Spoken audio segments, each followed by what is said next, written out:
What up, what up, what up, sports fans all over the world? It is your boy, Mac the Giants fan, here with my guys, the horsemen, Zion Zenith, Adam Costas. This is the Premium Takes Podcast. Let's go!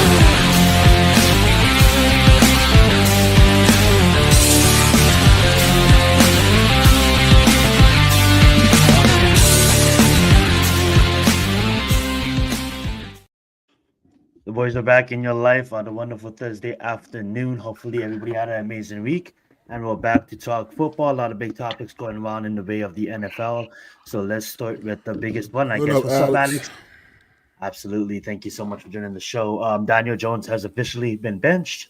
I believe Adam was touching us up on his farewell speech. It just got done given. Just dropped on YouTube a couple of hours ago. I just want to hear you guys' raw thoughts on Danny DeVito now becoming the starting quarterback for the time being of the New York Giants. And Daniel Jones, we all kind of seen this coming. We all kind of talked about it in the offseason. And here it is, week 12. We all thought it was going to be sooner, but week 12, he did make it to week 12 until he got benched. So he did play 11 weeks of the season. Well, he was injured 1 week. But that being said, a couple of weeks. But that being said, Adam, what's your thoughts on Daniel Jones being benched? What's your thoughts of Danny DeVito, Tommy Cutlets taking the reign for the time being? Well, first off, Danny DeVito is the starting quarterback. I'm definitely watching on Sunday because it's going to be a lot more fun listening to him talk. Oh, no, you mean Tommy DeVito? Oh, Tommy DeVito. Yeah. Tommy DeVito, I don't really care about. I don't really care about watching him. You heard a lot of what I said about this team yesterday on NFC East Roundup. But as for this, this is a terrible situation. I'm happy that he's gone. Hallelujah. I'm running my laps backwards, and I'm going to take them for the next 7 weeks. You guys can enjoy looking at my ass as I run back past you because and people are gonna be like, well, why are you so listen, I told you this guy should have been benched years ago. And it took until halfway through the year and an abysmal performance against the Panthers to finally have the light go on and say, ding, maybe he should be benched. Now, who is he benched for?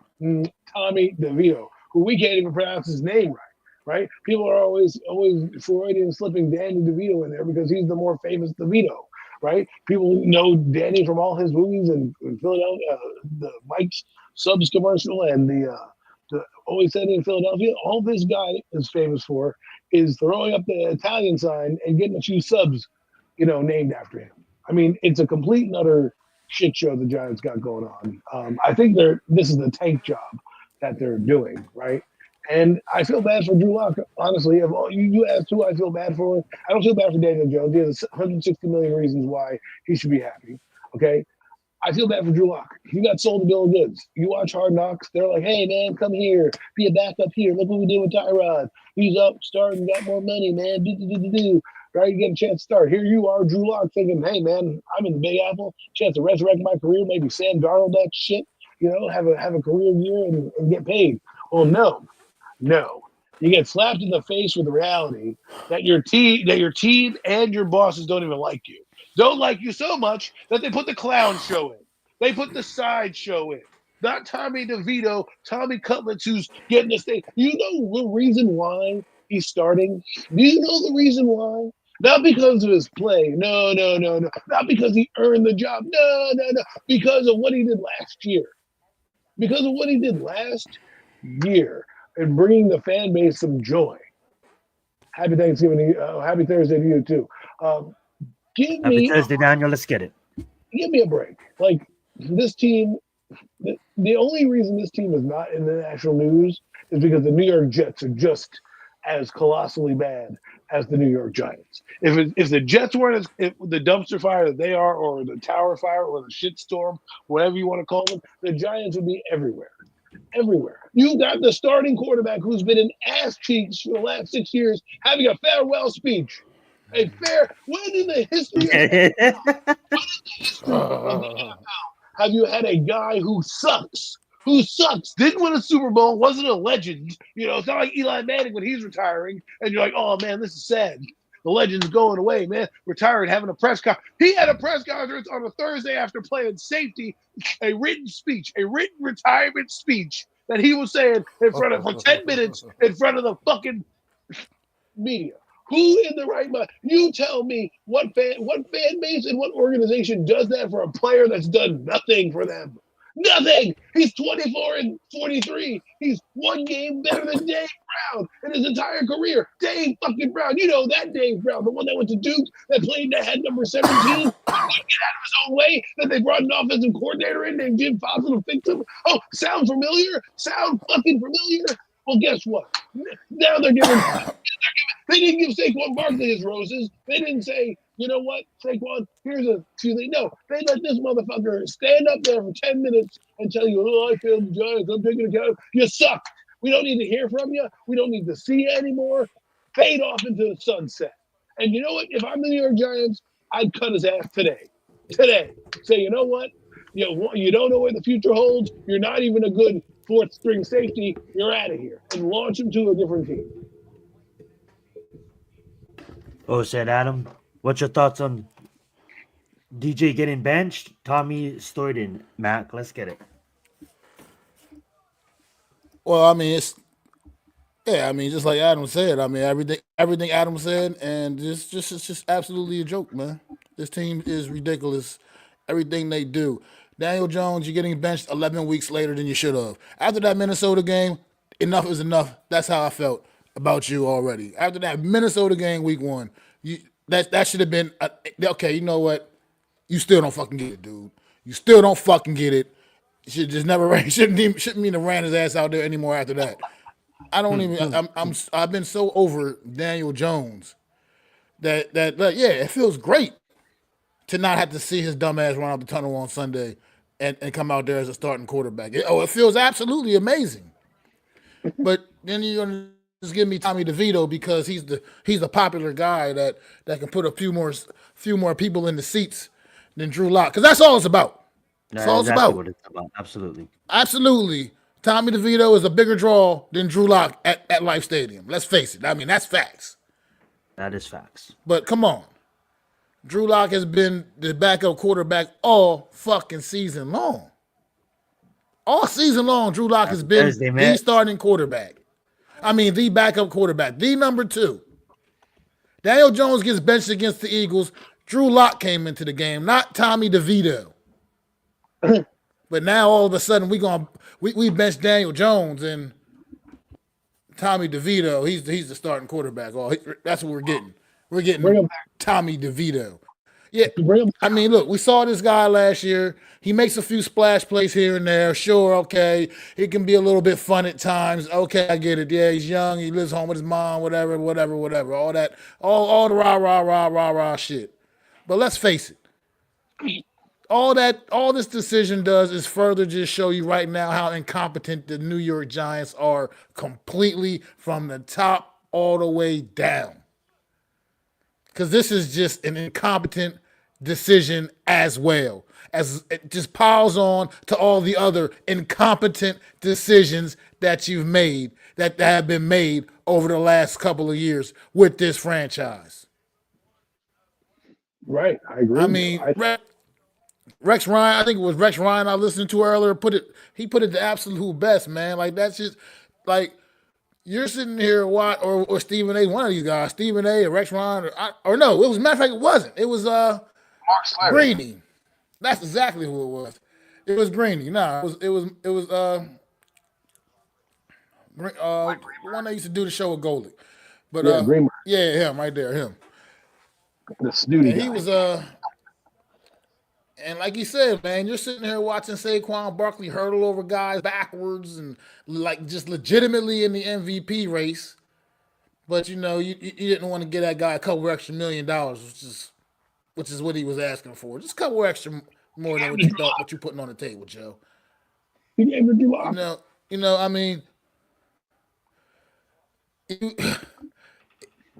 watch what other guys are doing. Some of the guys you've just let walk away and got absolutely nothing for. And watching what these guys are doing. I mean, look, it's just unforgivable at this point. It's unforgivable at this point, man. Like, as far as I'm concerned, I'm so over all of these motherfuckers. I went like Joe Shane, Dabo, y'all Walk out that door with Daniel Jones, man. Go right along with him. That's your guy. Yeah, that's true. That's love your that. I guy, love that. apparently. I want to touch on something you said, Mac, because So you said something about the Daniel Jones, right, and how he should have been gone. The thing that irks me is that you didn't want to pay a guy for a quarterback you knew wasn't that good.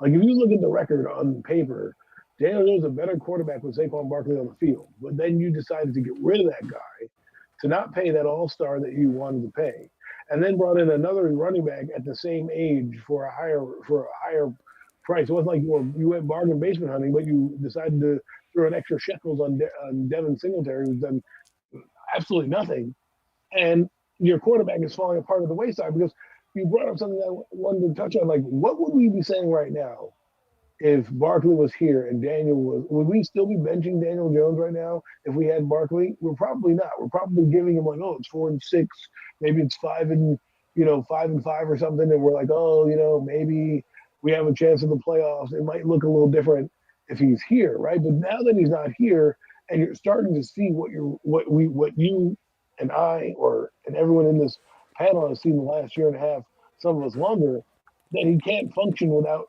a guy like Barkley. And then you look at him go over to the Eagles of all teams, Joe Shane. That's a faux pas. You never you never do business with the enemy, and you let him do business with the enemy. You could have shipped him off to Baltimore, who needed a running back. You could have shipped him off to another team in the AFC and got him Houston far away from here. could have sent that ass to Houston. Yep. Could have sent that And ass right to Houston. now he's going to be shitting on us for the next And 3 you know years. what? Everybody always says like I want to capitalize on this point because Adam to follow your great point you just made. Everybody is always like, well, GMs don't sign players to trade them, but look what fucking everybody wants to talk bad about Dave Gettleman.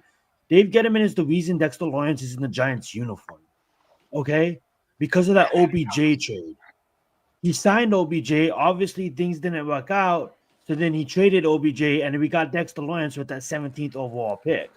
So that being said, it's almost like we could have done so much more for Barkley's sake as far as one of the best dynamic weapons, one of the best running backs outside of a very few. I can only really think of two that's probably on par with him, if not better than him. That's CMC and that's Derrick Henry.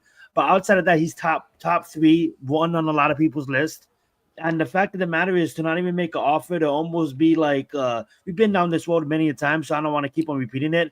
But to almost just let him go, test and work it, sitting how high and mighty, thinking that a team like the fucking Philadelphia Eagles is not one running back away from competing in the Super Bowl. You know what I'm saying? I mean, like, obviously Detroit No, Lions, but obviously they're Look, legit. But if you look not at to the cut you Eagles, I mean, off, like, Zion, but it's not even just that.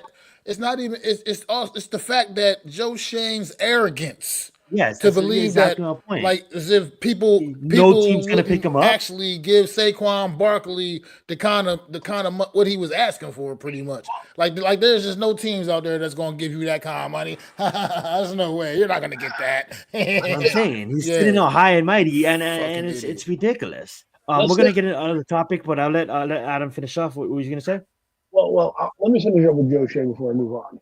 Joe Shane, if you look at what you guys just said, not the arrogance is one thing, but the foresight to not understand who the Eagles are and the seriousness about them. They have AJ Brown, they have Devontae Smith. They make trades up and down the draft across the board in the NFL. To not understand who Howie Roseman is as one of your 32 constituents in the game to do business with. It's not Dan Morgan that you're talking to that you thought you got a deal from Brian Burns. You're talking about a guy who made a trade for AJ Brown, who's brought in Zach Bond, who drafted Jalen Carter, who's got hits across the board, especially these last few weeks, these last few years. And you're sitting here as a GM and you don't have the foresight to see that he's flirting with the Eagles, a team who had the cap space, who knows how to maneuver the cap to get guys like this, who understand how to bring in personalities across the board. And you sat there and your response was, no one's going to pay you that?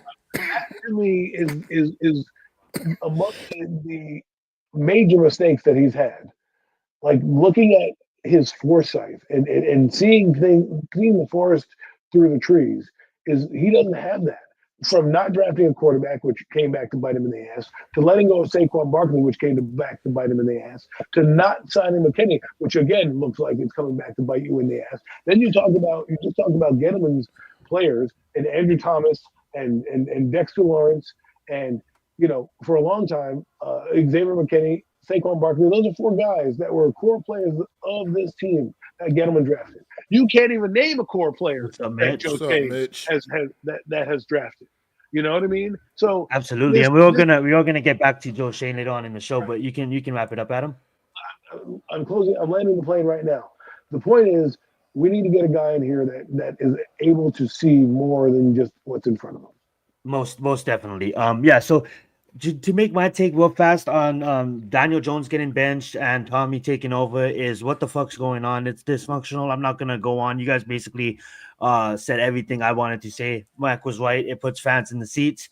Adam was right. I feel sorry for Jude Luck. You sell this kid on the dream. Now he's a $5 million clipboard holder, and I guess he studies for $5 million. And it's super sad to do that. But at the end of the day, Well, I mean, he's still technically the backup quarterback for the he's Giants. I technically guess the they just backup, wanted to so they keep him in really that role. did. You're just They gonna, really did you're, need to bring him in here for a backup role.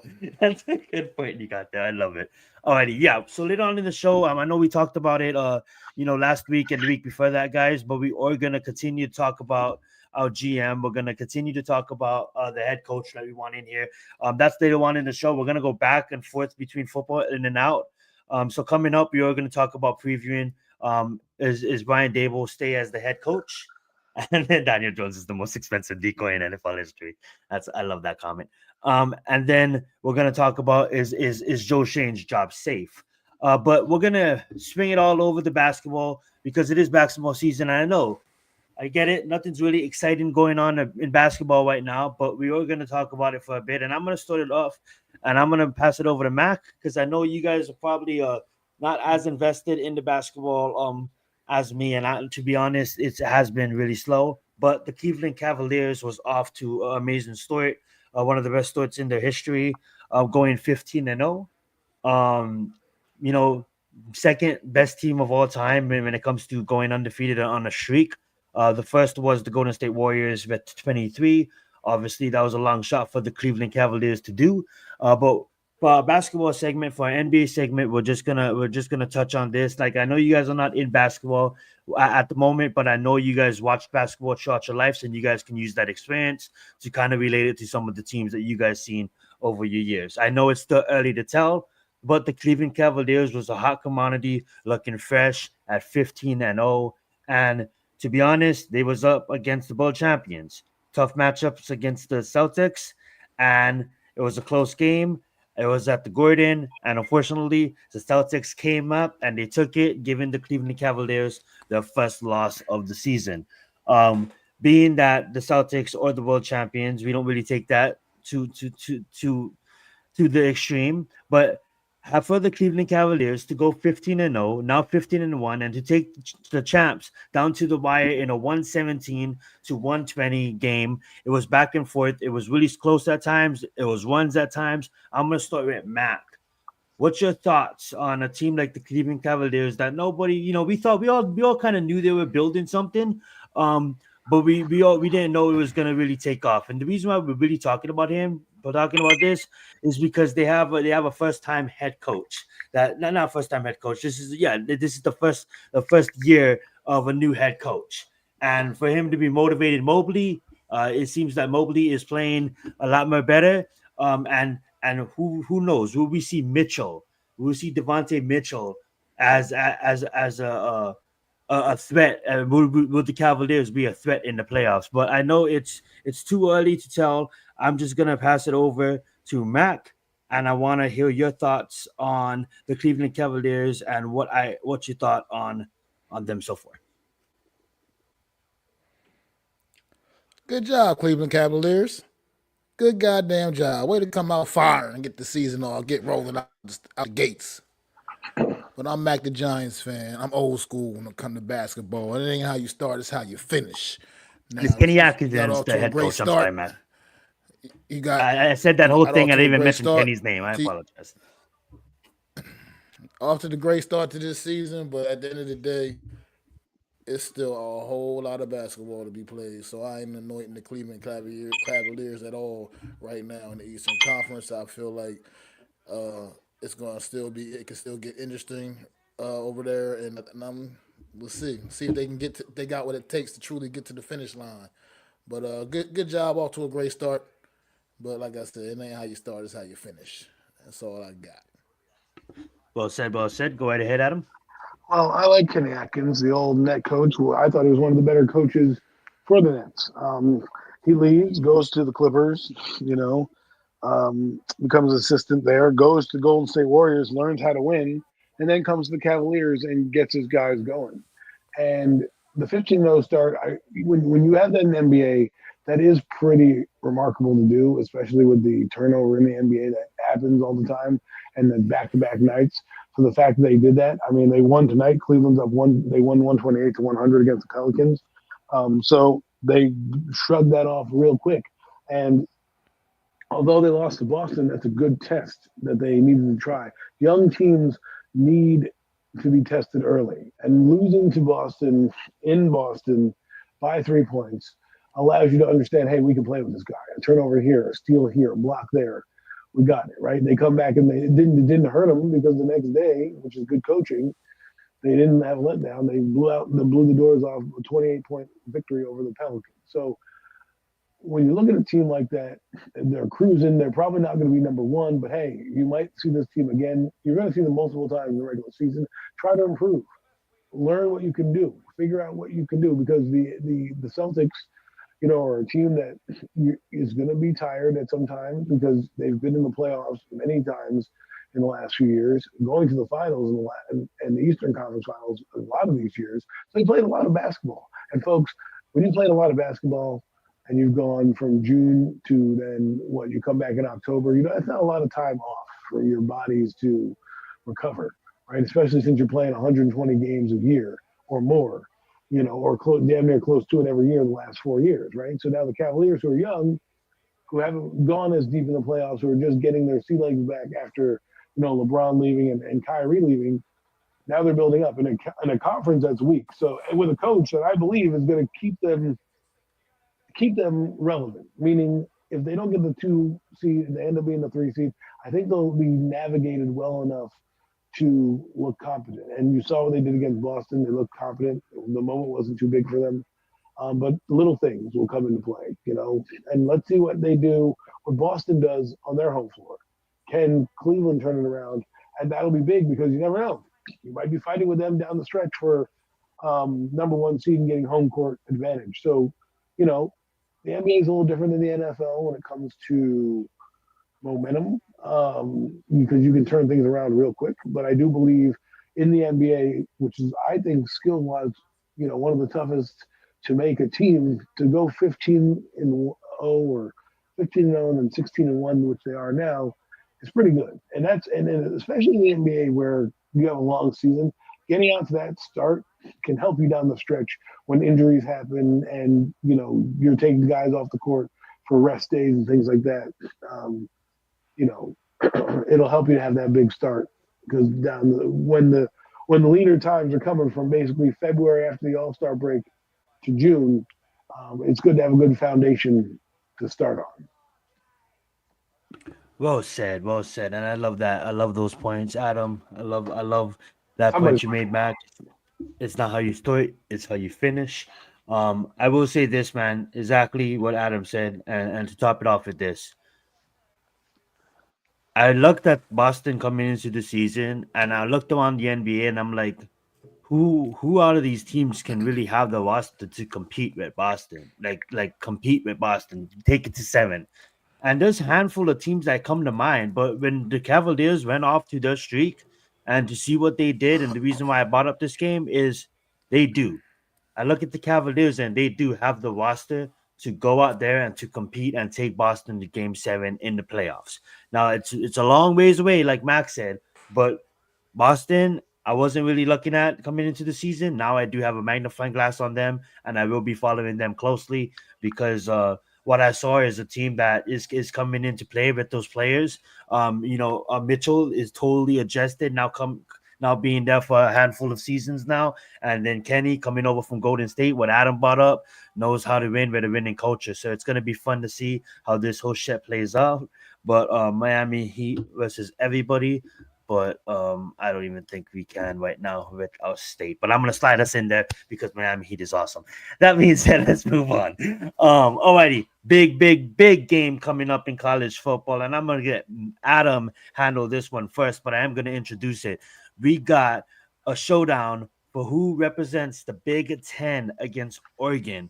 Hopefully, Oregon doesn't shit the bed against Washington, which I don't think will happen. I think Oregon is gonna go into the Big Ten Conference Championship game as an undefeated team.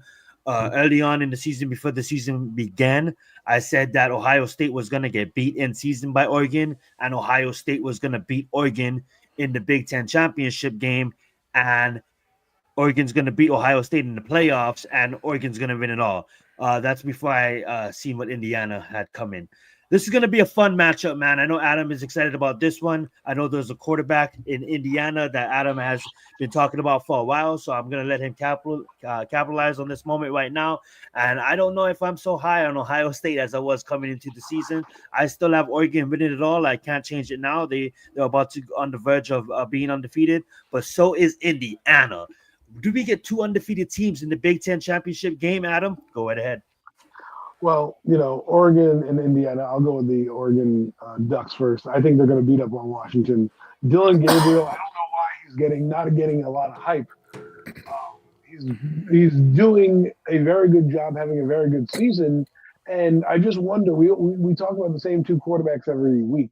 Shador and Cam Ward, but this guy's undefeated, and so is Cam Ward. But Oregon's doing it in a harder conference.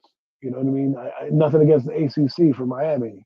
Their competition's not the same as the Big Ten, right? You don't have Ohio State. You don't have, Washington. You don't have all the big Michigan's. teams. Right. You don't get all those things. You don't have those. So when you play, I'm not trying to take anything away from those teams, but what I'm saying is when you're the number one seed, the number one team, they're undefeated 11-0, and you're running through opponents. And one of the reasons is your quarterback, who is a pretty good guy. I don't know why he's not getting any recognition, right? So Dylan Gabriel, everyone knows him. He's a transfer from Oklahoma. I think he transferred from Oklahoma. Could be wrong. Yeah, he did. But he's already got 3,000 yards, right? 22 touchdowns, 6 interceptions. He had 3,600 yards last year, right? And now he's on the verge of having more of that because there's a couple more games left on the year. So this guy is having a phenomenal year and should be in the Heisman Trophy race, right? But again, we're not. He's not getting the hype that everyone else is getting. Maybe because he's not tall. Maybe because he's in Oregon. Maybe because they don't believe in the system. The Oregon quarterbacks always get slammed. That's exactly. They say he's a system quarterback in his height. But let's think about this. Justin Herbert. They said the same thing about him. He's balling. Bo Nix. They said the same thing about him. He's balling. Maybe they're doing something in Oregon that we need to look at a little differently and not judge people the same way when they go to that system. Because when you see that the guys that are doing what they're doing, he's made two quarterbacks, Bo Nix and this quarterback here, Dylan Gabriel, be able to use that air raid offense that they love to use. And they're even better with Dylan Gabriel than they were with Bo Nix. So that should account for something. And can I just say this real fast? I said this coming into the season, obviously the topic has changed. When what I want out of head coach, we all want Mike Vrabel. We get to that later on in the show. The only reason why I'm bringing that up is when I mean by we mentioned Ben Johnson, right? When I mean by bringing in a young college coach, the first name that comes to my mind is a Dan Lannon. I don't think he's going to come to the NFL. Honestly, I wouldn't if I'm him. There's a good thing going in Oregon right now.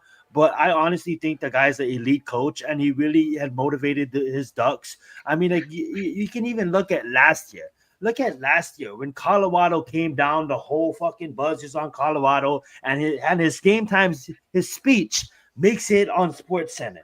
You know what I'm saying? They're living in Hollywood. They're living in the dream. Like, let's show them how we play. He reminds me a lot of like Dan, the Lions head coach. You know what I'm saying? Dan Campbell. So Dan Lannon, that is the head coach that, like, if anybody was to come from college to coach He's the not. Giants, I would want someone like him.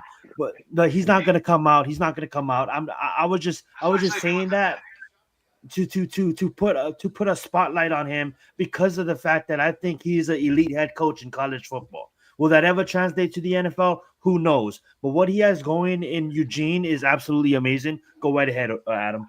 and and and that's what I mean. You look what he's done the last couple of years, right?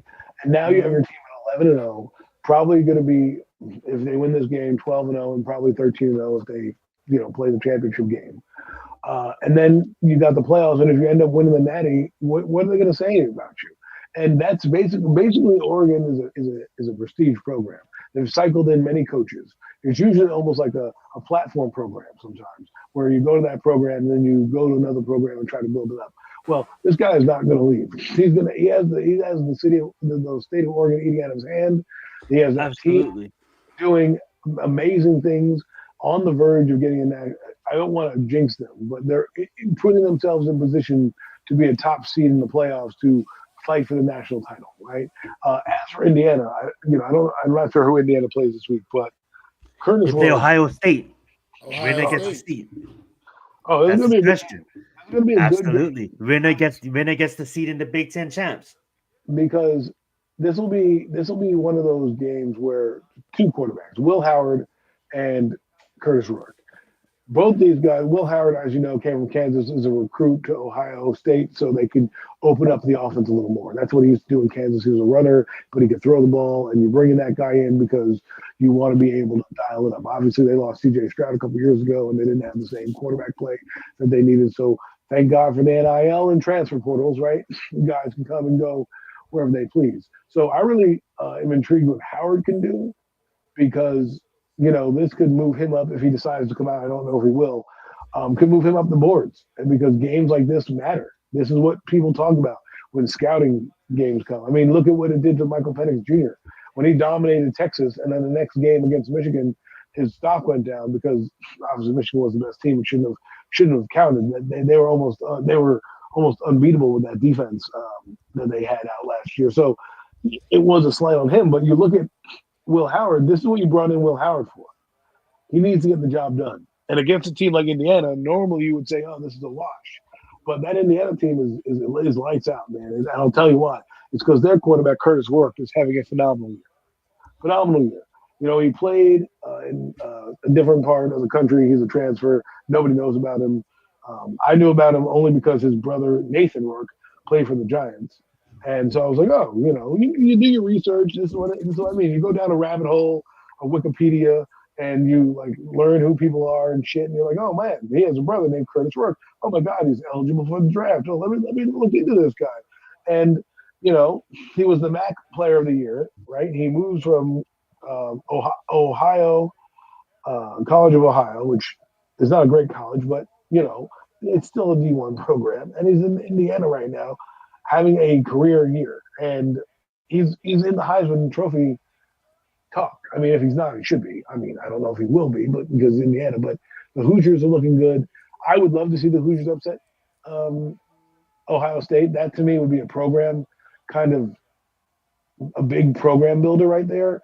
Not that their program needs it, but think about it. We know we know Indiana mostly for their basketball program, and there hasn't been that many great Hoosiers in the NFL, and you don't think about them producing guys. But here you're on the verge of not only getting a chance to be in the championship game in the Big Ten, but a chance to knock off one of the prestige college programs in all the country, right? A team that's expected to be here, unlike you, Indiana, that Absolutely. is not supposed to be here. So enjoy Curtis Rourke. I think he's done a phenomenal job. I really look forward to this game. I can't wait to watch because I'm really intrigued. He's Curtis Rourke, as you know. I study the quarterbacks, so I'm a junkie, and the Giants are always in the market. And this guy's got 2,400 yards, 21 touchdowns, and 4 interceptions. Mind you, he did miss a couple of games. I think he missed 3 games with a thumb injury that he sustained. He kind of ripped a nail off of his thumb, so had to have surgery to fix it. So he was out for a couple of games. Otherwise, the numbers would look a little better than they are right now. And I can't wait to watch him play. I hope he delivers in this game. I can't believe it's at 12 noon. They should really be able to flex games in college football. I mean, this game should be a night game, you know. Like you said, win and you're in.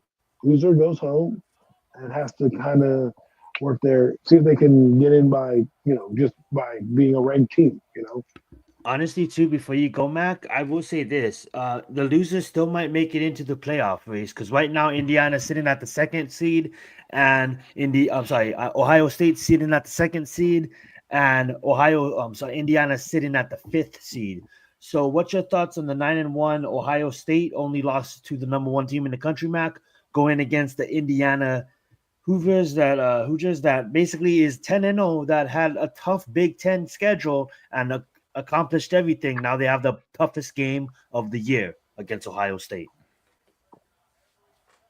I mean, I think it's cool, man. I like the fact that you get to see a squad like Indiana up in here in the mix, man. You don't get to see them tussling with the big boys this time of the year like this in games that actually have a meaning. I mean, you don't think of the Indiana Hoosiers as a powerhouse football program, but at the end of the day, here we are right now. They the ones coming in here undefeated, going in there to the horseshoe, man, and they gonna go in there and see what they got against, like you said, the best opponent they played all season. So this is it. This is the prove it game for Indiana.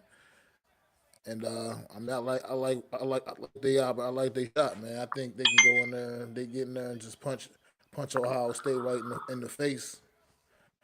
I think they got a really good shot to come out of this one on top, man. Well said, well said. And I'm Indiana. Obviously, you want to play for the win, but don't make this a game where hopefully you're not playing catch up. At least make it a close game. If they lose by three, they're still in the college football playoffs because we have a lot of teams with two losses.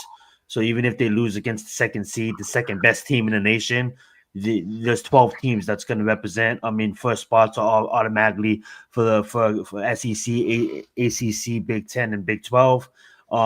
I want to see how the committee has Army right now. Army sitting at 19, undefeated on the season. American Atlantic doesn't really hold any weight, but who knows?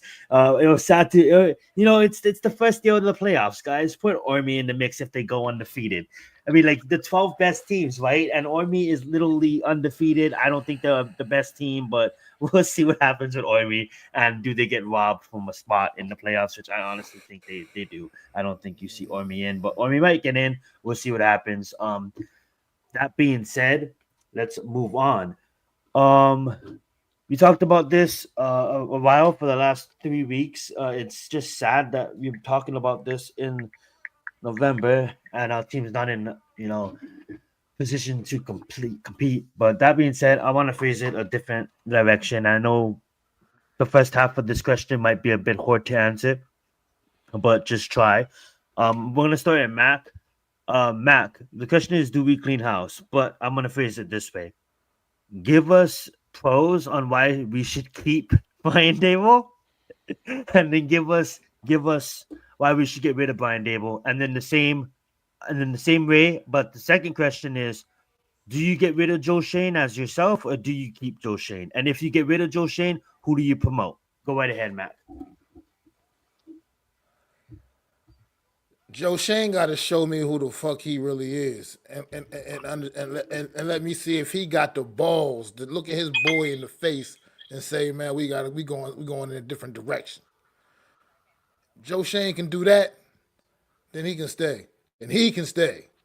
He can still, what I mean, salvage his job. If he can if he can look his boy in the face and walk his ass out the door. But yeah, we got to move on from Brian Dable. I don't got no pros for why he should stay. I can't. Not watching what I see on the field each and every Sunday. There are no. I'm not going to sit here and pretend that there's pros for him to stay. I love it. My best option is for him to walk out the door with his boy Daniel Jones. Him and Joe Shane personally, for me, as far as I'm concerned, they can all go get on their own little island somewhere and start their own football team. They can do whatever they want to do. Oh yeah. But On that yeah, I island definitely and agree that with throne. that. I'd be all about that life right there. But The good life. we gotta wait and see what this team gonna do. We But yeah, trapped. I'm sorry, I don't have no pros. There's just no You're pros fine. to keep Brian You're fine. Dable from me. Maybe Adam has some because Adam's a little Oh, more I was level headed expecting than that me. answer, but I I just wanted guess, to ask. Just wanted to ask. but Sorry, yeah, I don't have any pros. I love it. somebody's texting me about trading for Trevor Lawrence, and I'm like, why would we do that? No, But thank you. it's like, okay, bring another. Because WFAN's running with a tweet, and of course, I'll just put it on. Respect whoever that is, but no, thank you. I'll tell you who it is. It's Tiki Barber, and it's Miz has saw the text, the tweet about it, and we laughed about it in a space earlier that like nobody wants. Yeah. Why would you bring Trevor Lawrence here? And why would you? He just got paid. You think the Giants, who don't have any money now, have to take on this big, massive contract? Like, come on. Like, it's not. I don't think it's going to happen like that, but we'll see. Anyways, Brian Dable, that guy should be back. Are you kidding me? Are you kidding me? I'd have a better time being a coach. You know what I mean? Like this is ridiculous with this guy. This guy is part of the problem. He hasn't solved anything. Apparently, here's another thing. Here's why you guys are gonna not want Brian Davis.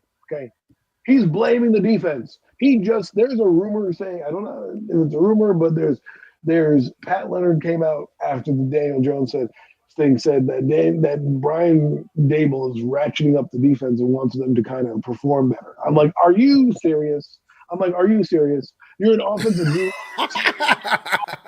Offensive side of the football is atrocious, but you want the defense to ratchet it up? How about you fucking score some points, you stupid, stupid man? That's why you're gonna get fired, because you're dumb. How dare you?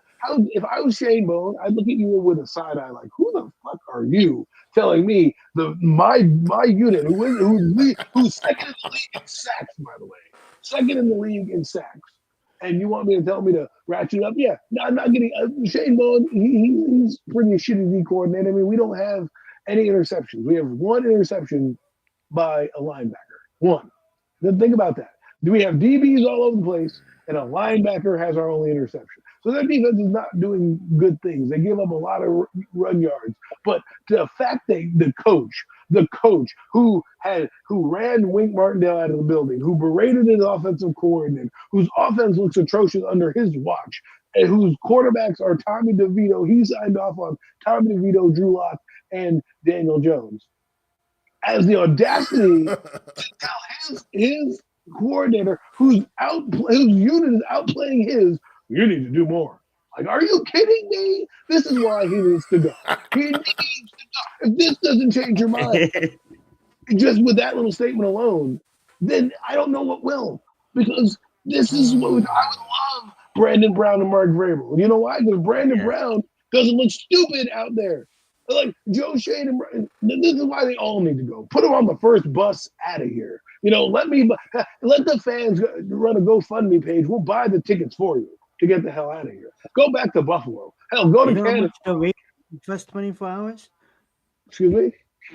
And I said, you know how much we raised on that GoFundMe first 24 hours for Brian Dable. And when people ask why, it's to buy him a plane ticket up out of here. I'm going to put pressure on the defense. Are you serious, Brian Dable? Look at yourself in the mirror. I know you did because you lost some weight, so you're looking good. You're looking good. So you clearly looked in the mirror. You're wearing glasses, looking like a professor and an introvert on the sideline with your play call. You're not Andy Reid. Don't try to fool me with that thing, okay? But you're going to tell your defensive coordinator, who's leading the league in sacks or close to it, that he needs to work. His unit needs to work harder. How about you do me a favor there, Brian Dable? You go back into your office, you figure out how to fix the fucking offense, and then you can win a damn game. Not that I want you to, because you're already 2-8. The season's already gone. My point is, if you want to stay of execution, which you look like a dead man walking anyways, don't tell that to your D coordinator. This is why I tell people, when this team is playing on Sunday, the Giants don't do well in the history of their time with drama. When drama is afoot, we have a press conference going on for the fucking quarterback, where we have the fucking coach yelling at the defensive coordinator to do better. We have players complaining that, Daniel Jones is not starting, and oh my God, the uproar. We have Drew Lock looks like somebody just stole his puppy when he's getting interviewed. I mean, this team is ridiculous. You know what they're doing over in Tampa Bay? Oh, try to win a football game. They don't give a shit. I mean, they asked Sterling Shepard how's it hanging over there. You know, when he played, he's like, oh, they wanted to play young guys. Yeah, and they got him out of here. And look, he's cooking over there too. This is what happens with the Giants. And I'm not saying I want to Sterling Shepard back. That's what happens. And watch, Mac was right, and he said it. He's gonna put money on him scoring some tutties on the Giants. You don't think he is? You don't think they're sitting there looking at this fucking shitty defense, going, oh, we're gonna score some points. Meanwhile, we're having a press conference and a funeral service for the quarterback who's dragging us down, who the coach can't even get out in front of. And bench players. He's putting players on the field, off the field. Hey, Deontay Banks, you're on the field. No, wait, you're not starting. Wait, you're back in the field. Wait, you're not starting. Hey, Daniel, I don't know. I got to give you a spark. So I went with Drew Lock, who I didn't give any reps to, but now I'm going to fucking kick him in the ass and go with Tommy DeVito because, wait, there's more. He didn't play well. He didn't play well last year. But, hey, people came here. They bought medium Pepsis and had chicken parms in the parking lot. And I'm supposed to believe that that's the guy that's going to win? Brian Dable, kick rocks. Don't let the door hit you on the way out. I wish there was a line where you could kick someone's ass because I would be the first in that line to kick his. Oh my Well God. said. Yeah, absolutely. Amen. Amen. Appreciate every bit of that, bro. Well said. And I This think we team. all are in agreement that Mike Vrabel should be the head coach. And obviously, there's still thoughts on Ben Johnson. We're gonna keep that activated all until the offseason. Mike Let's talk Vrabel is about not, why we want that. Not just huh? why. Let's talk about Vrabel and what he brings. Oh yeah, Not just absolutely. We're definitely gonna go into that. And I want to just give my thoughts on Joe Shane real fast because I don't need to say anything on Brian Dable. Adam wrapped that up perfectly. It's a mixed bag. You know, I'm one to when you make a change, I think you should completely clean house. And I get what people's gonna say on that. Joe Shane he did pretty good with his drafts. Honestly, the reason why I want him to leave and promote Brandon Brown is because when I watch Hard Knocks and I look at with my own vision, Brandon Brown looks like he's the smartest one in the room, and I think Joe Shane is just too cocky for his own good. Yes, he helped make some big trades here by calling his fucking friend that he goes on vacation with and made a deal with him to get it fucking Burns here. Like, congratulations, you convinced your friend to send us his player. Wow, okay. And then his drafts, but a lot of the draft comes down to the scouts too. The scouts are the people on the road. The scouts are the one that feeds the GM the information. The GM is basically, I understand, he has to make the hard decisions, and he has to go on and he has to scout as the head guy in charge as well. But honestly, like I have a really big mixed feelings on him. Now, if he stays and yes, he better, like Max said, he better get rid of a head coach, which I think is gonna happen. And if Mike Vrabel and Joe Shane can figure something out, then who knows? We'll see what happens. But I'm a fan of wiping everything and promoting Brandon Brown and getting Mike Vrabel. Now I'm gonna start off Adam's question and then pass it back over to Mac, and then Adam can answer it. The reason why I want Mike Vrabel is because of the fact that he's number one. He has played in the NFL. I like players that becomes coaches because they know how it is on that football field. That is major when it comes to trying to motivate your players. Number two, he shows me that he can be a leader of man. What he did with the Titans. The Titans was basically a quarterback away from being really Super Bowl contenders. I mean, like there was a year where they're the best in the AFC, a tough AFC, mind you. Okay, and he was it got stale in Tennessee, but I honestly don't think that he's a bad coach once forever. I think he's a good coach, and I think he has an opportunity to become a great coach. I think we need to get back down to the what made this team that I grew up loving. You know, this team is absolutely trash cans right now, and we need to get back to a physical play on defense. And players want to fucking represent the New York Giants and fight for this team. We have no players that's fighting. Like, we have some, but at the end of the day, Mike Vrabel will motivate these guys to give it all on the field every single Sunday, kind of like what Dan does down there in the Lions. Now, when it comes to being a player's coach, yeah, he has the opportunity to become one. But I just think this will be it's just a good match for him. I can see so vividly him in the New York Giants uniform, not in the New York Giants uniform, but in New York Giants gear. You know what I'm saying? And he is not gonna go and try to manage everything. He's gonna go and he's gonna become I'm gonna give unpopular a shout out, like a CEO head coach. You know what I'm saying? He's gonna hire his offense coordinator. He's gonna hire his defensive coordinator. He's gonna interview our guy we have right now. But I honestly think we if if Dabo goes, I honestly think our defensive coordinator goes as well. Nothing against him, but I just think that's how it is. A new coach wants to pick his own staff. That being said, though, that's why I don't want to say it all. What's up, Chad? Thank you so much for joining us. I want to leave the What's boys up, some Chad? thoughts, and I want to see their thoughts as well. So go right ahead. Those are just a couple of reasons why Mike Vrabel has won. Plus, I'll top it off with this: he has 3 Super Bowl rings as a player. So that being said, he's bringing some weight with him and he has a lot of experience wherever he went. Been a lot of great coaches. Go right ahead, Matt.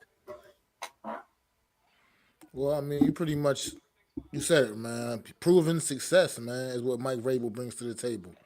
A guy that you know has what it takes. He's got the chops. You know he can lead a team. Guys will get behind him. Guys believe in what he's preaching, man, and that's what it's all about. Getting that right guy in there to lead the team, like you said, he's gonna bring in, he's gonna get his staff. He's gonna be the head coach of this football team. But he's gonna have his staff in place, and he's gonna have this. He'll just get things. He'll get things going in the right direction. I mean, you saw what he did with the Tennessee team. Those Tennessee teams, they weren't necessarily loaded with talent, but at the end of the day, he got those guys believing in themselves, and those guys was balling and down there handling some business down in the AFC South for a few years. So we know what Mike Vrabel just brings to the table, man. I think right now at this point, this organization needs something, something like that they can really believe in, somebody that they can really get behind. Because this Brian Dable thing, this is over with, man. This thing just got really bad really fast. Just you came out with your 2022 season, and then it's just been rock bottom since then, bro. Absolute rock bottom. So deuces, bro, and just yeah, just get the fuck out of here. Just go, just go. You can't get out of here fast enough, bro. I love it. Go right ahead, Adam. You see, Mike Vrabel, he took a Tennessee Yeah, Titans team. culture changer, just like that, right there. Yeah, he took a Titans team Yeah. to the number one seed in the AFC. Now we all know the AFC conference, how good they are, who they have on top. They were the number one seed. Okay, now they failed not because of Mike Vrabel, because their quarterback, who was a souped up version of Daniel Jones, was playing for them, Ryan Tannehill. Okay, now Ryan Tannehill is what we wanted Daniel Jones to be. We got the hoopty version of Ryan Tannehill playing quarterback for us. But again, I'm not here to bash Daniel Jones. All I'm saying is Mike Vrabel has that experience. He'll be a program builder. The one thing, if you're looking for cons, people try to bring up these cons that, and every coach is going to have these cons, like their own personal set of things. The reason I like him is because I think the Giants, if they do fire Brian Dable, don't want to go with a first time head coach again, especially if they get a new GM. They're probably going to say, listen, we're going to get one and have one be with experience, whether that's the GM or whether that's the coach, or if that they decide to fire Dayball and keep Shane, maybe have an experienced coach like a Mike Vrabel who couldn't kick Joe Shane's ass and say, listen, I don't want this. I'm just saying, Brian No, Dable's for his real though. Brian Dable's his Like money. Mike Vrabel will like Joe Shane will be in the hot seat as is, so Michael Vrabel will be the guy in the room. Like Joe Shane will just get him the players he wants. Joe Shane will just hold it. You know what I'm saying? Like, yeah, Walk over to him like, listen, what the Joe fuck are Shane you will doing? for sure take the back seat. You might have played high school. You might have played high school football at DePaul or college football, but I played in the pros, right? I know what I'm doing. Give me my fucking players. I'm leaving this room, right? Dable I is feel like, that. Dable is a guy. Listen, we've all had friends we've worked with, been on a job with, have done something with, where you're kind of like the only reason you're not telling this person off is because they're your friend, right? That's Brian Dable. He's not going to tell off Joe Shane because it's his friend and his boss. Mike Vrabel's going to walk in that room like, "What the fuck are you doing? Why am I still starting Daniel Jones? Why is my backup quarterback Drew Lock? Why the fuck did you let Saquon Barkley walk out the building?" See, Vrabel had problems. I'm just saying, he knows about players. He didn't want AJ Brown to That's go. facts, no. Right? He had Derrick Henry. He understands about a good running game. He built that defense. He was in all those personnel decisions. That defense that was so good. Like, he knows the reason he had some problems and the people didn't like him. They fired him. The GM had friction with him because they didn't agree on things, and he was a bigger personality. They didn't want to necessarily draft Malik Willis, or it was a problem with Malik Willis or something of that ilk. And now they drafted Will Levis, and all this bullshit happened, and here we are.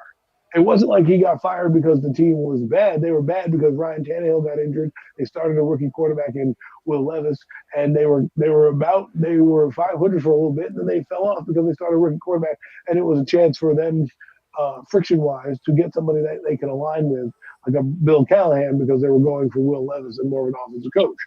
Well, fast forward to now, and the Titans still suck ass, and could probably use both Derrick Henry and Mike Vrabel. And I just believe he would come in here and understand how to bring toughness back to this team, and restore the pride that we need. And he's been a proven winner in the better conference. That's another thing. Like, don't get me wrong, we'll get to Ben Johnson in a minute. He has some, and there's another guy I'm intrigued by that has been brought up in circles that we can also talk about.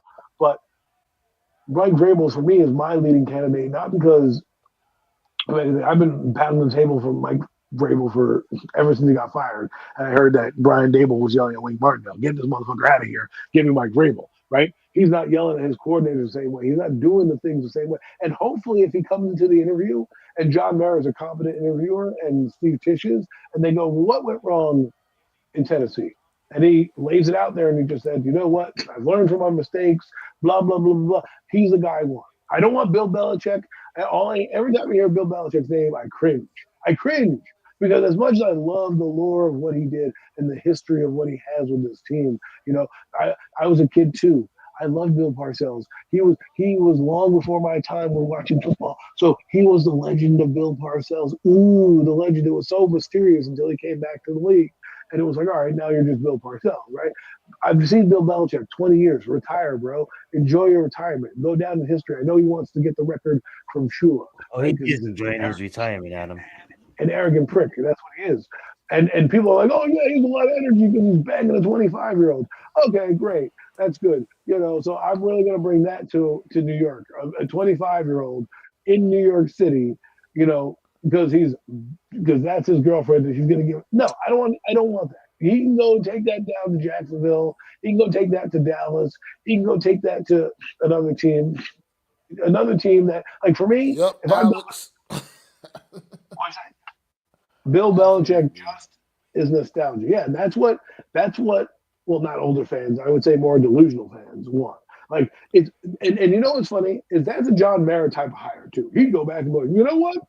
Bill Belichick, let's do it." 1980s. You're absolutely right. He's all like, "We need to really fix this team. So we've been trying with all these gurus. Why don't we bring in someone that proved it?" Exactly. That's why I want Mike Vrabel. Even though he's from the same tree and they all haven't had that much success, right?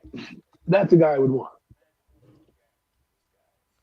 I love it. Why would you want old Bill Belichick when you can have a guy that could be here for like one of those long magical runs? You know what I mean? That's what I'm Bill saying. Belichick's Yeah. not gonna be here for that. He's like, So, he's like, 3 years, and then he leaves. I'm like, oh yeah, so he's going to 3 years, and then He's he's like a bridge coach. He's a bridge coach. 75 years old, coming out there in a walker and shit. What do I We're do? just gonna hire a bridge coach. Hey guys, I date a 25-year-old, so I know the lingo. I know it's lit. I know that shit's fucking lit. You know what I mean? Like, what is he gonna do? Like, that's how you're gonna relate. Like, you got a 25-year-old girlfriend, guys. I know the lingo. That I shit. love it. Alrighty, gang. Let's move on to our next question before we get into. We're gonna pick a couple of games. Max. So me and Adam decided last week, so we didn't bring you in on this. Hopefully, you was enjoying your vacation though. That we're not really going to preview all the games because there's a lot of shitty matchups. We're only going to critique and give picks for the special games or the games that stand out. So we're gonna do that for the last we're gonna do that for the last 30 minutes. But before we get into our picks, we are gonna get into this. I just want to name guys. You guys don't have to give me a reason. I would love a reason, but I just want to name. I'm gonna start it off.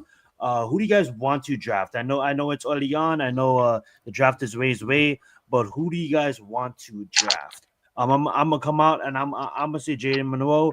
Honestly, because I like what he's doing with Alabama. I like his one threat ability. I think he's not a finished product, but I think once he becomes a finished product under the right system, the kid can really strive in the NFL. And I honestly think he's proven it against really tough competitors in the toughest conference in college football in the SEC. One thing that really locked it in on me was his play against Georgia. Ever since then, I knew he was. I wanted him over Ward. I always wanted him over Ward. But ever since that Georgia game, I'm like, yeah, this guy I could see definitely. I would love him definitely. I don't know, a lot of the drafts right now it has still Travis Hunter as the number one overall pick. Dual threat cornerback wide receiver out of Colorado, but who knows? I know there's three quarterbacks high at the top. It's Ward, it's Sanders, it's Monroe. Who goes one? Who goes two? Who goes three? In that order for quarterbacks. I would like to get Adam's opinion. Who do you want? Name one quarterback, and then pass it over to Mac. Who do you really want? Like, if you could I'm have going to anybody. name two quarterbacks. Okay. The first one that I want in the first round, if I can get him, is Cam Ward. I like the way he plays. I think he's got a strong arm. I know that he's playing hero ball right now, so a lot of people Yes. don't like that type of thing when it's college. Yeah, he's in the AACC, but the thing is, all these quarterbacks need some time to sit. So if you're going to sit this guy, and he doesn't have to start for you right off the Get bat, that. I'll sit here and I'll take a guy that's oozing talent from across the board. Now people forget he played in Washington State, um, and he was good out there. And he would have been a third round pick. He was a guy I've been eyeballing since last year, even a couple of years. Basically last year's draft when he was in there. I didn't know if he was going to come out because he had some injuries. He played for Washington State. People don't really know that program that well. That's Gardner Minshew's program, as a matter of fact. So he then gets to go to the transfer portal, goes to Miami, and is doing really resurrecting Miami back to being the powerhouse that they have been. So, and they've never had a quarterback like this. I don't remember the last time the Hurricanes had a quarterback like this at all. So that's the guy I want. The other guy that I would like that I'm keeping an eye on, there's another one too, but I'll go with Jackson Dart. A lot of people are not talking about this guy. He's won some big games in the SEC at Ole Miss. And what does that mean at Ole Miss? He has less players go to the NFL from Ole Miss than they do Georgia, right? It's like Eli Manning. A lot of the things they like about Eli Manning was he's Ole Miss. He can rise to the occasion. Well, Jackson Dart did that against the Georgia Bulldogs. He lost his starting receiver. Guy comes in, he still throws a dart, no pun intended, to the Macdagiantsfan scores. Played through some injuries. I really like him. He should be in the Heisman voting. His team is only one loss, and let's see what they can do in the playoffs. That's really where it's going to count. And obviously he plays Florida. Well, Florida gave LSU and Nussmeier some trouble. We'll see if he can get over that hump. But that's a name you should be looking at if you're a Giant fan, because the Giants tend to muck things up. And, if they win a game or two with Tommy DeVito and they fall out of that fringe top three, that's a quarterback that I'm looking at and saying, he's got some talent. And people are starting to look into it. It's going to really, really change his draft stock down the stretch with Florida in a couple games. If he gets to the SEC championship game, right now they're ranked 10th in the nation. So we'll see what happens as he goes along. If he can elevate himself and his team and win some playoff games, we might be the quarterbacks may shake up at the top. To comment about Milroe, that's what Zion just said. He's a tough read for me. There's 1 minute where I like him, and there's 1 minute where I don't know if the Giants have enough time to wait for this guy to come around as a passer. Yes, he's lightning in a bottle when it comes to a runner, and I like that. But let's be honest, when you get bottled up, they're going to want to make you a passer. Look at Lamar Jackson. He's had to become a better passer in order to be the MVP that he is now. He was an MVP as a runner. He was an MVP as a dual threat. Now I think he's being an MVP because of or in the MVP conversation because of how he's playing as a passer. So if he can get like that and you have patience, then yes, Milrow should be. To me, when it's all said and done after the combine, Milrow's going to be considered probably the number one overall pick when it's all said and done. And he goes to the combine and does all I those do skills. agree with that. I do agree, and that's why I do see him. That I do see if we take Millwall, we have to be patient because I don't want to just throw his name out to throw his name out, but I do see a Lamar Jackson in him. You know what I'm saying? Like, damn, he can if he can get everything on page, that's a super story if it works out. Go right ahead, Mac. Well, yeah, absolutely, I agree with Adam right there, man. I think a lot of people, for some reason, I've been, hear a little chatter. People seem to be almost trying to talk themselves out of Cam Ward, but I do believe in the talent that I've seen from this young man as well. I think he could bring something very dynamic to this team, and I can appreciate, and I can appreciate. I'd be cool with the New York Giants getting grabbing him right if he's right there available for the pick, man. A change has to come, man. Something you have to do. Something you got to come with something different, something stronger, man. 6 years of Daniel Jones, this fan base needs something, man. Something positive to believe in, something to look at, man. So look, I would go with Cam Ward. Right. Well And said, well said. I would one say thing I this want to say though. about Cam Ward real quick, he reminds me of Dante Culpepper. People remember him. He's a bigger quarterback for the Vikings who could run and could pass. His knee got blown out. That's why he ended up never recovering when he went down to Miami. But a guy who is kind of just a bigger, stockier guy who plays hero ball, who kind of does certain things. That's what I like about Ward. Sorry to cut you off.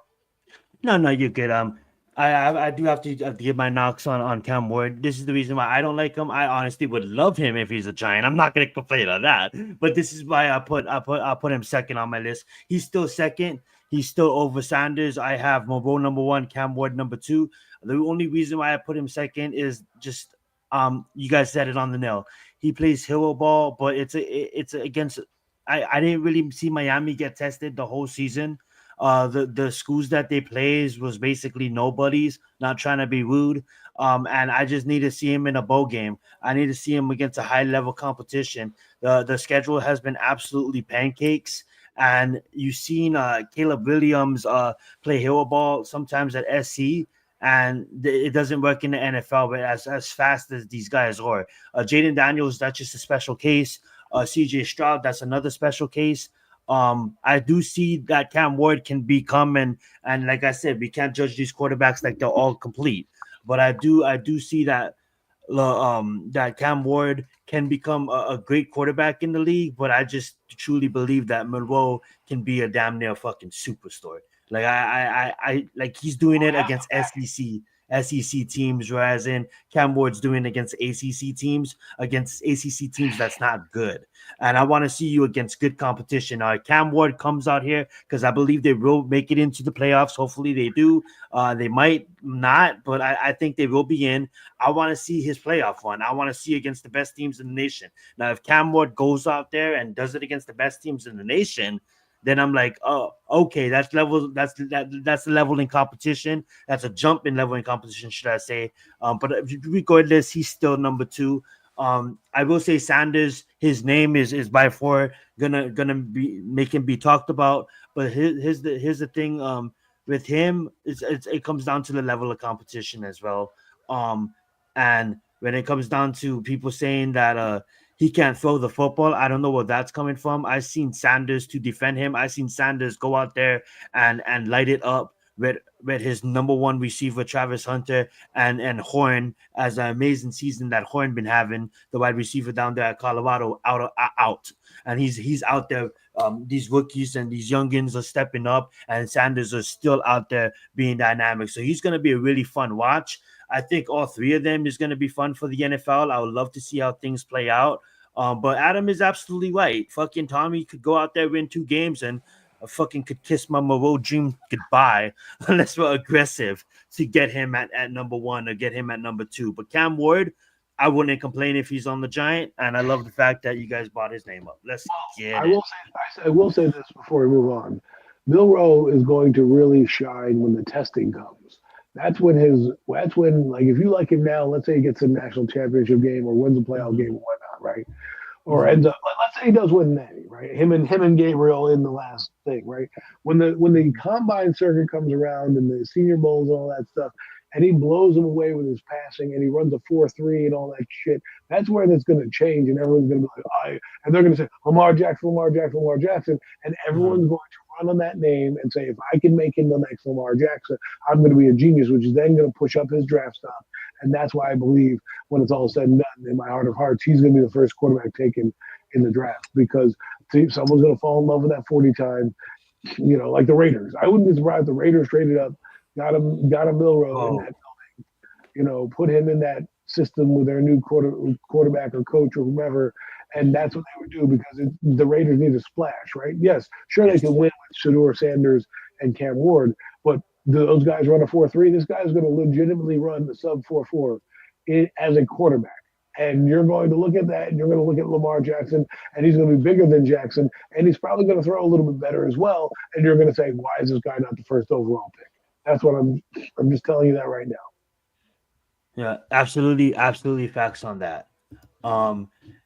That being said, guys, let's move into the games of the week. And to be honest on it, just looking at this week's slate, week 12 fucking sucks. I'm sorry for my swearing there, but it really, I'm going through these games and there's really there's no 6 game teams that on buys.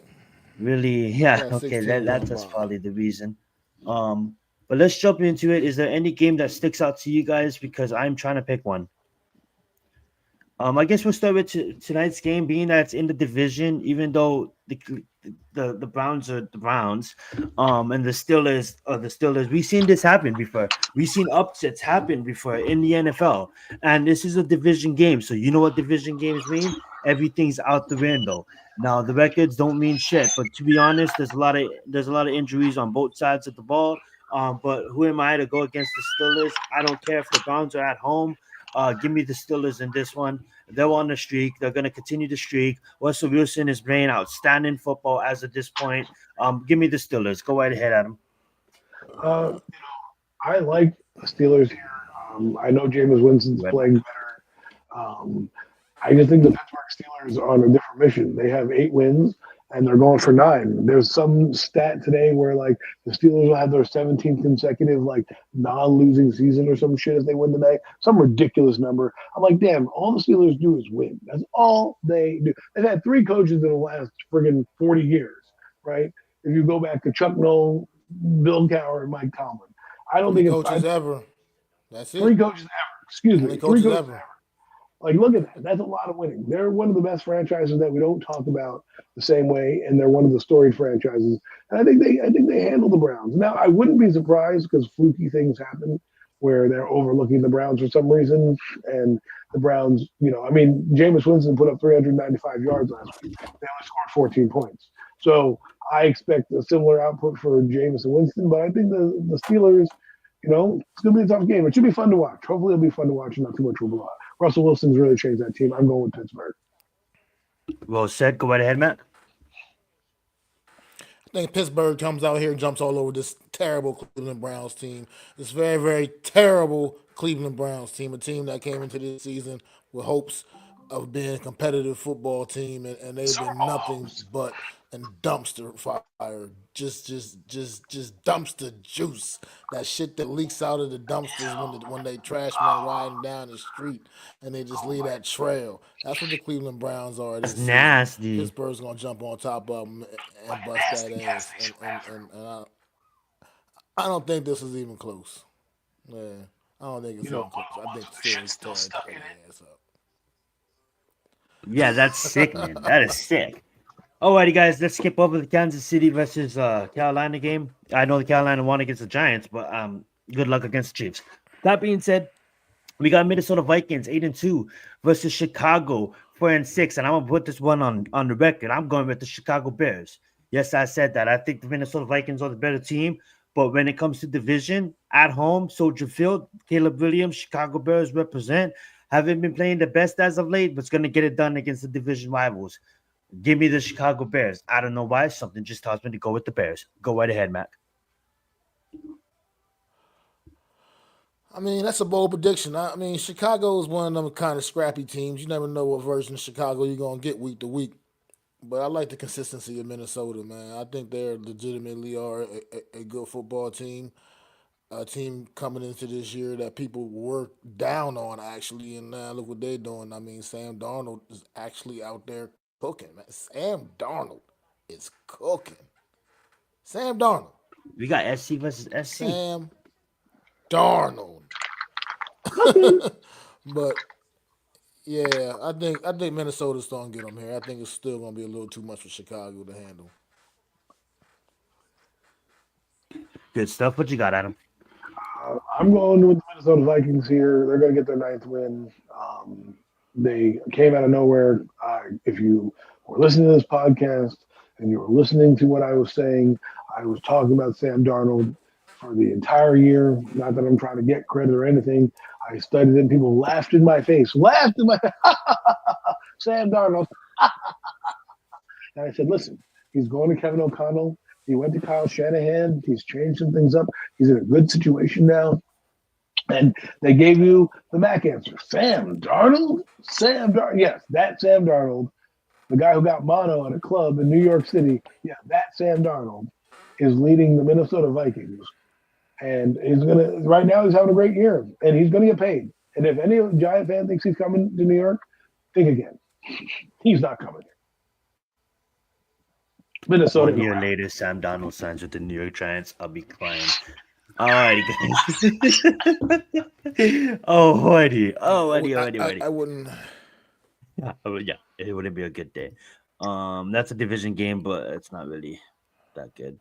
Let's go to this division game because honestly, guys, Miami has Tua back. They're getting back in rhythm. They're on a little bit of a streak here. And Drake May, man, has finding his placement, finding his own. Who does Drake May have a receiver? Nobody. Not really nobody. He has pretty good upcomers. But that being said, I mean, like, at least the kid is trying. And I have to say, good job, Drake May. For what?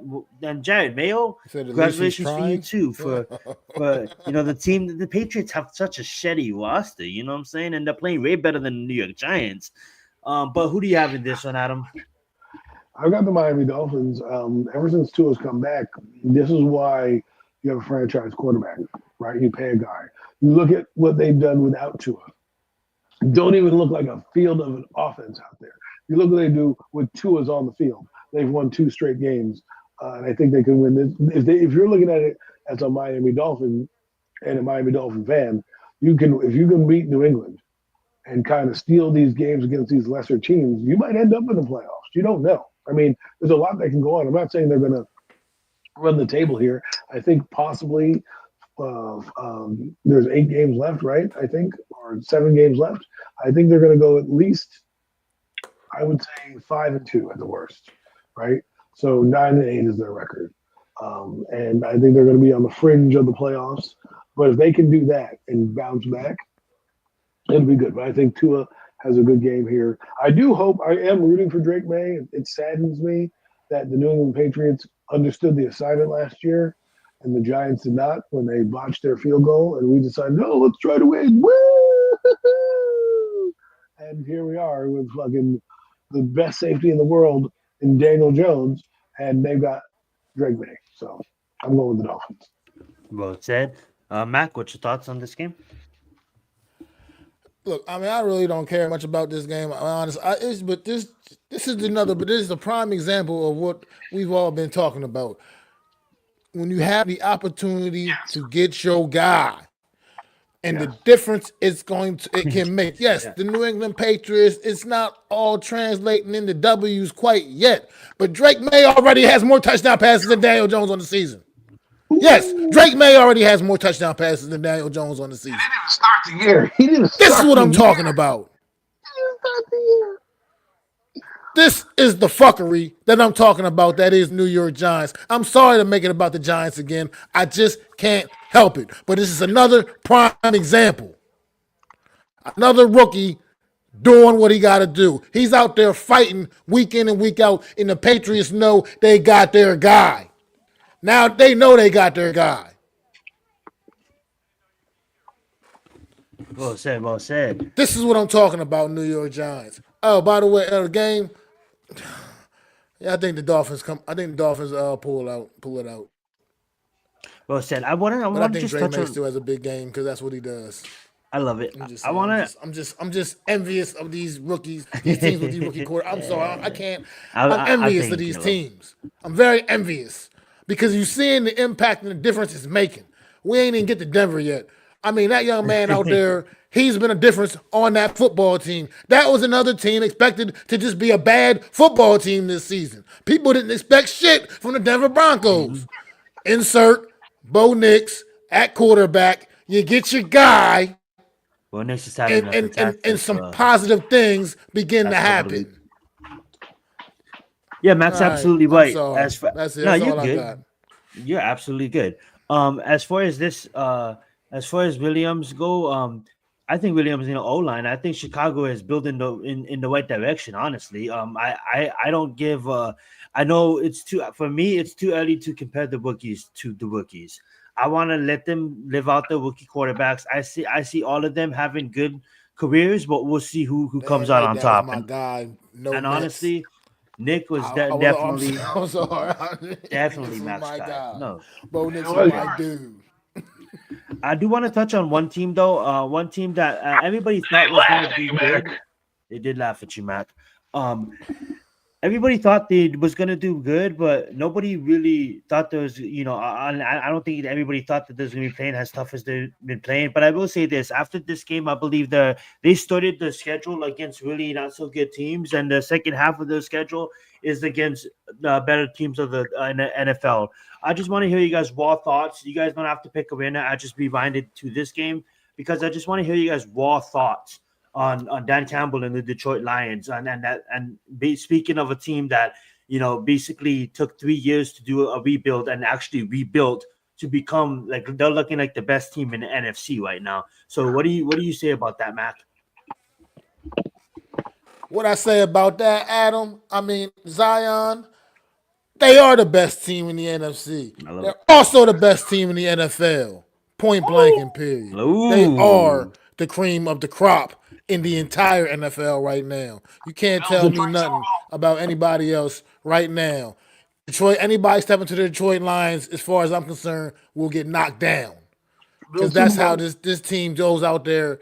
They are built for the Super Bowl right now.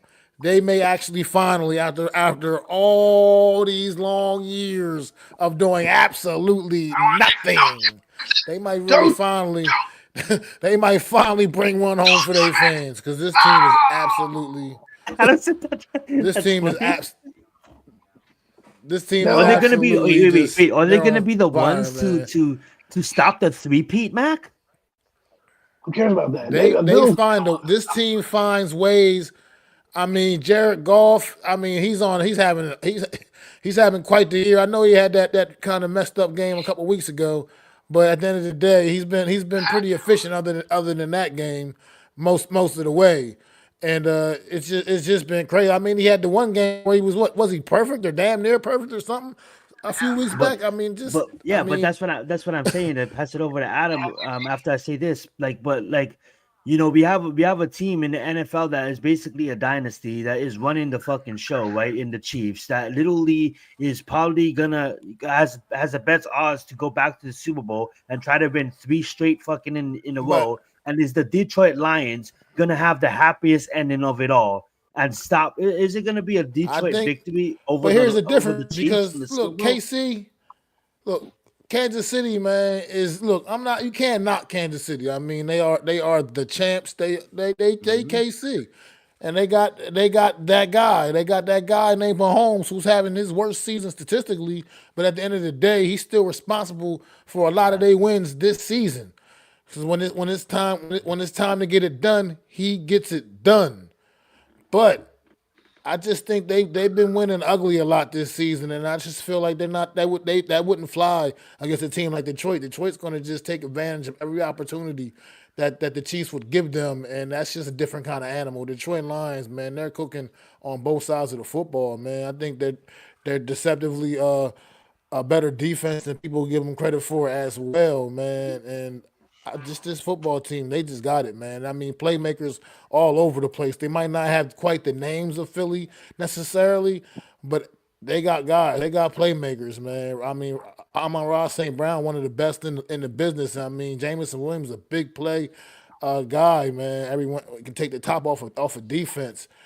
Sam Laporta, man, and then they got the two-headed monster in the backfield. I mean, this team is built for a championship right now. Like right now, it's that's what this has. That's what I feel like this has to be for this football team this year. That's how I mean I they're love they're that. that good in my Are opinion. you as high as Mac, Adam, on the Detroit Lions?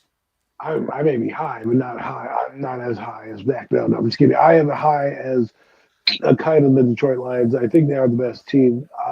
You asked the question, and I'll answer it. Do I think they can take the 3 feet down? Yes. Why? Because I don't think they're scared of Kansas City and the aura that they bring. Because they went in. This is what happened. The Lions came in. They got Dan Campbell. They went 3-13. They traded for Jared Goff. They got him. He had his season. They brought in some players. They believed in the system, and then eventually they started turning around with Jared Goff and their offensive line, and they started to realizing what they needed, and they just drafted players and they coached players. They have a lot of good coaches. Aaron Glenn on the defensive side is a guy I would like for the Giants. You know, we talk about Ben Johnson all the time, but Aaron Glenn's done a phenomenal job with that defense to keep it relevant. And they lost their star player. Now they got Preston Smith, which smart teams do. You know, lose a guy. Well, let me go get a guy that's having a decent season on a shitty team. And that's what they do. We could have Aziz Ojolari. Nope. Nope. No, they went with Preston Smith, right? Imagine if they had Aziz right now, then they got Aiden Hutchinson back next year. Woo! That would be delightful. No, instead they got a hired gun in Zanarius Smith. Let's see if it works out for them. I think they're a pretty good team. I don't want to jinx them like Mac because I want to enjoy this ride for the Detroit fans. I want to be able to say in February that I can't believe my eyes and I never thought I would see it in my lifetime type of stuff. That's what I want to say at the end of this year. I'm hoping nothing but the best for the Detroit Lions. Can't wait to watch their game on Thursday during Turkey Day. I just read something about how the owner of the team back in the day wanted them to be on Thanksgiving every year. I think it was after the World War II when they were on Thanksgiving every year, and it's been a staple of Thanksgiving for football. And it's good to see them finally winning because Detroit Lions have had good players, not many good seasons, right? They've had Herman Moore, Barry Sanders, Robert Porcher back in the day. You know, if you know who Robert Porcher is, then you know football, because Robert Porcher was pretty good. Okay. Bernie Blades, Brett Perryman. Okay, come on, people. I know my stuff. You know what I'm saying? And so I watched the mid '90s Detroit Lions, which was a pretty decent team. This is the best team I've ever seen them have, and I hope that organization can win because they built the right way. They put the right pieces in place. They didn't just rest on their laurels, right? They did make the playoffs, and they came back and they made the playoffs. And they had a deep run in the playoffs. And if it wasn't one mistake, and you can't blame necessarily Dan Campbell. He stuck with his guns and he went for it. If he kicks a field goal, they're probably in the Super Bowl. He doesn't, and they are not there. They lose their game to the 49ers. They are clearly head and shoulders the best team in the NFC Conference. And, right now, these games, they can't have a letdown because there's another team that's behind them, the Eagles, who are nipping at their heels and are also going to be fighting for the number one seed as well. The Eagles don't have a tough schedule down the Fighting stretch. for the number one spot. Yeah, exactly. Sing it. They're probably playing that in the locker room right now, and they're hoping the Colts, who aren't a bad team, can play the role of spoiler. Anthony Richardson had a good game against the Jets this last week. This game will be a little different. It's in their building. He ran over. I mean, the guy is still picking up his jaw. He ran over like three guys in the game against the Jets. I mean, Anthony Richardson. Go watch Cam Newton. Don't do what Cam Newton did, and you'll have a long career. You do what Cam Newton did, you'll be out of the league in 5 years. I guarantee that shit because people are going to try to hit you. It's going to be fun to watch. Detroit, best team. Indianapolis, up and coming team. But if you want how to build a franchise, look what the Detroit Lions have done the last 4 years. Well said, gang. Well said. And I know I want to say Absolutely. this. I want to say this. I know we get our hopes up high. I love Adam, how he's being a little bit more optimistic, but I will say this: it's tough, right? We've seen teams be good in the playoffs, and we've seen teams absolutely choke sorry, be good in the regular season, and absolutely choke in the playoffs. I don't think the Lions are built that way, but you got to keep in mind there's gonna be a lot of teams in the mix in the tournament. That's why we love this sport. There's gonna be the Falcons. Adam brought up the Eagles. There's teams like Sam Donald and the Vikings. What if the miracle continues? What if the Rams right now they're out, but what if the Rams step in? We got Sean McVay in playoff mode, trying to get it going with Puka and Cup. You know what I'm saying? We have Jordan Love. We have Jaden Daniels. Absolutely. Thank you, Adam. The Cardinals are right now the third seed. You know what I'm saying? Don't forget about the Cardinals. And then, I know I'm the one that brought it up, but you look at the other side. We got a young, hungry CJ Stroud and the Texans. We got the Steelers. We got the Buffalo Bills. We got a Jim Harbaugh and the Chargers. We got the Ravens, and who knows? Does Bo Nix keep their spot and take the Denver Broncos with Sean Payton to the playoffs? And everything's on the table. This is gonna be absolutely fun to watch. When it's all said and done, right now, we all do probably agree that the Lions and the Chiefs are the all-round favorites, but everything can change. In 2 weeks, it could be totally different. But let's see what happens. That being said, let's move on. Let's make it a bit fast so we can get to Thursday Night Football. I don't really want to talk about this game. All I want to say is go do your thing, Tommy. Let's see what you have. But if you guys want to talk about it, we can. If not, you guys probably talked about it yesterday, so we'll probably skip it over. You guys have anything to say? I don't give a fuck about this team. You're not Okay, are you getting any argument from me? You are getting no argument from me, brother. Just keep scrolling. Let's Keep keep moving. scrolling. Let's just talk about this game real fast. CMC Yeah, right here. bouncing back. Yeah, bouncing back. CMC bouncing back off of injury. The San Francisco 49ers offense is actually functioning now that he's back against a young, hungry Green Bay Packers team with Jordan Love at the helm. Who do you guys got in this one? Go right ahead, Matt. Yeah, see, I don't know. I'm not sure who these 49ers who this 49er team is right now, currently sitting at the bottom of the standings in the NFC West division. I'm just not sure who this team is, man. Every week you seem like you just get something else, something different, man, and it's not always for the positive. I mean, I get it. They've had some big injuries this season. CMC's just getting back into the mix. Lost Ayuk for the year, but uh, I just feel like the Green Bay has been far more consistent, and I just don't think the 49ers. I think they're going to come up short here, like they have a few times already this season. Another team, I mean, they're not quite the disappointment like the Dallas Cowboys are, but at the end of the day, I think people expected a little bit more from this 49er football team, and I think Green Bay's going to get them up in Lambeau.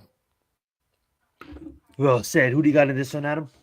I'm just gonna go with the Packers. Not too much, wifey's knocking on the door, so Packers. I love it. I love it. I love it. Alrighty, let's go to the primetime game. I love the Eagles. Love what the Eagles are doing. Wait, pause. I don't love the Eagles. Let me take that back. I respect what the Eagles are doing I mean, you vertically, said you love the Eagles. and I love You what they're said you doing on love the the Eagles. season. But don't clip that. Don't clip that. I love what they're doing on the season. I love what they're building, but I actually hate it because I'm in a division and I'm envy of them. Envious. I wish we could be building what they'll be building. And I absolutely, I still have some love for Berkeley and I love me some AJ Brown. So that being said, they're going against the Los Angeles Chargers, but I'm gonna say fuck the Eagles in this one. I'm gonna ride with the Rams. Sorry, not the Chargers, the Rams. Just because, man, I want to see. I respect the fuck out of McVay, bro, and I want to see him win. I think the NFL is better when the Rams are winning, honestly. And I want to just see the Rams win. It has nothing to do with me living in California. I rep the New York Giants till I die. I just like Sean McVay as a head coach. I think he's a genius, and I think he can come out here and scheme it up to beat the Eagles at home. So give me the Rams in this one. Go right ahead, Adam. Eagles.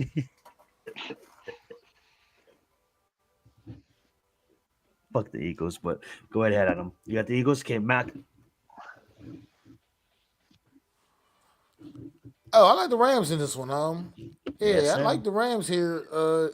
In this game, the Rams up and coming, rising over there in the NFC West. I think they got a real opportunity in the way that division is all clouded up right now. The Cardinals sitting at the top, but it's only by one game. So I like what the Rams are doing. Puka and Cooper Cup, man, You have added see, something dynamic back to that offense, and I think the Eagles come up short in this one. I love it. Me and Mac thinking on the same page. Alrighty, let's get into Monday's game. This is going to be a fire matchup in the AFC. Who would have thought both teams would come in with the same record? I honestly have a lot of respect for Jim. I honestly thought it was going to take him a bit longer. I thought the Chargers was going to be competitive, but I didn't think the Chargers was going to be in this position. And the Chargers are absolutely looking like one of the better teams in the AFC. So, what's your guys' thoughts on the Chargers versus the Ravens? Let's go, Mac. Matchup of brothers. I forgot. Yeah, matchup of brothers. Good point. Where's Alex? You know what I'm Yeah. saying? It's like the Ravens and Well, 49ers. I think I like Big Brother here, man. I think I like Big Brother Wait, I don't know who's older. Who's older? John in this one, brother. Sorry. Um, uh, yeah, Big Brother John over there with the He's Baltimore Ravens. I think they're gonna come in there. Yeah, I'm pretty sure he is, but I don't know. Maybe he's not. And I'll I take your don't word know. for it. Go, go. Either way, Go ahead. he's older on the sidelines. God damn it. Okay, he's older on the sidelines as a coach. God damn it. He's definitely that.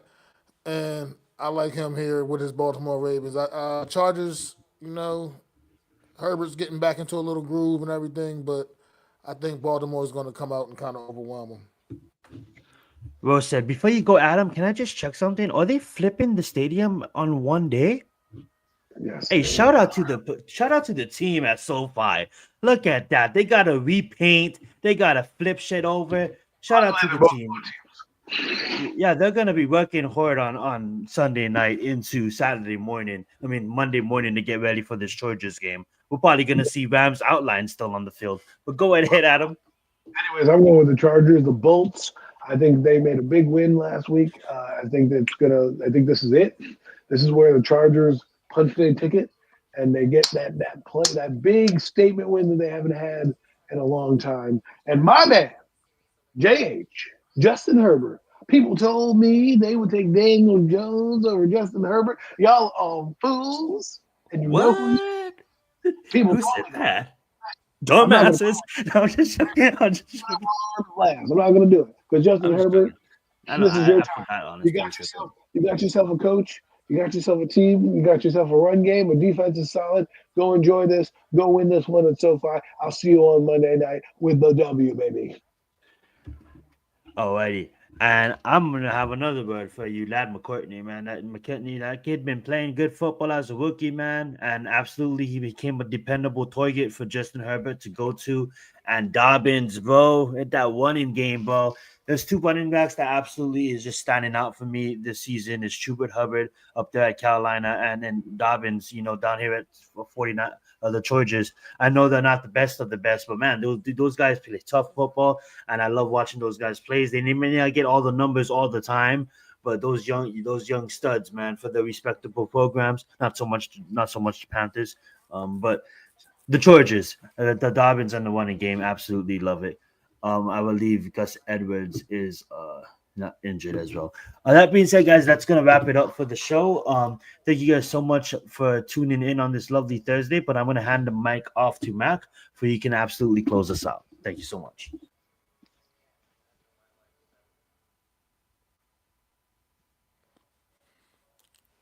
Thank you guys all for coming out tonight. Once again, tuning in to another edition of the Premium Takes podcast.